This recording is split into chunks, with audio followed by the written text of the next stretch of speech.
சென்னை நகருக்கு குடிநீர் வழங்கும் முக்கிய ஆதாரமாக விளங்கும் பூண்டி, சோழவரம், புழல், செம்பரம்பாக்கம் ஏரிகளில் தற்போது 1190 கன அடி தண்ணீர் மட்டுமே உள்ளதாக சென்னை குடிநீர் மற்றும் கழிவுநீர் வாரியம் தெரிவித்துள்ளது.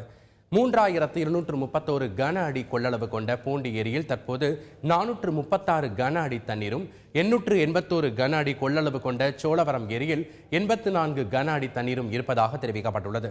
3300 கன அடி கொள்ளளவு கொண்ட ரெட் ஹில்ஸ் ஏரியில் 425 கன அடி தண்ணீர் மட்டுமே உள்ளது. இதேபோல் 3645 கன அடி கொள்ளளவு கொண்ட செம்பரம்பாக்கம் ஏரியில் 245 கன அடி தண்ணீர் மட்டுமே உள்ளது என்றும் குடிநீர் மற்றும் கழிவுநீர் வாரிய அதிகாரிகள் தெரிவித்துள்ளனர். எனவே இந்த 4 ஏரிகளிலும் 12ஆம் தேதி நிலவரப்படி 1190 கன அடி தண்ணீர் மட்டுமே உள்ளது. கடந்த ஆண்டு இதே நாளில் 4 ஏரிகளிலும் சேர்த்து 9414 கன அடி தண்ணீர் இருந்தது குறிப்பிடத்தக்கது.